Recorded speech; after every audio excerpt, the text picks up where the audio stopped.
ఆయన మళ్ళీ పిలిచి మళ్ళీ ఈరోజు పిలిస్తే మళ్ళా పోయినాం. ఎందుకంటే చట్టాన్ని గౌరవించే వ్యక్తులుగా, న్యాయస్థానాల మీద నమ్మకం ఉన్న వ్యక్తులుగా నువ్వు ఎన్నిసార్లు పిలిస్తే అన్నిసార్లు వస్తా అని చెప్పిన పొద్దున్నుంచి 9 గంటలు ఒకటే క్వశ్చన్, అటు తిప్పి అడుగుడు ఇటు తిప్పి అడుగుడు, తిరులమరలేసి మరల తిరలేసి అడిగిందే అడిగి నేను కుల్లా చెప్పిన ఇప్పుడే హరీష్ రావు గారు చెప్పినట్టు ఈడికెళ్ళి ఎట్టి పరిస్థితుల్లో ఫార్ములా ఈ రేస్ పోవద్దు అని చెప్పి మొదటి సంవత్సరం విజయవంతంగా నిర్వహించిన తర్వాత రెండో సంవత్సరం కూడా ఈడనే ఉండాలి అని చెప్పి ప్రభుత్వ పరంగా విధానపరమైన నిర్ణయం తీసుకున్నాము.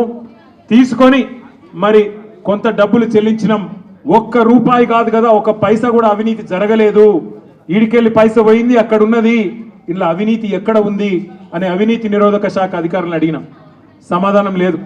బెబ్బే ఏంది అంటే ఫైల్ ఇటు పోయిందా, ఇటుకెళ్ళి పోయిందా, నువ్వు కుడి చేపులకి వెళ్ళి ఇచ్చినావో పైసలు, ఎడమ చేపులకి వెళ్ళి ఇచ్చినావో పైసలు అని చెప్పి పనికిమాలిన ప్రశ్నలు తప్ప, చిట్టినాయుడు రాసిచ్చి పంపిన ప్రశ్నలు తప్ప ఏమీ లేదు విషయం. అందుకే నేను మొన్న చెప్పినా మళ్ళీ చెప్తున్నా, ఇది లొట్టపీస్ కేసు, ఈయన ఒక లొట్టపీస్ ముఖ్యమంత్రి. ఏది కాదు వీళ్ళతోని ఏం చేయరాదు. పరిపాలన చేత కాదు, ప్రజలకిచ్చిన హామీలు నెరవేర్చే దమ్ము లేదు. అందుకే దద్దమ్మ రాజకీయంతో ఇవాళ తప్పించుకునే ప్రయత్నం చేస్తా ఉన్నారు.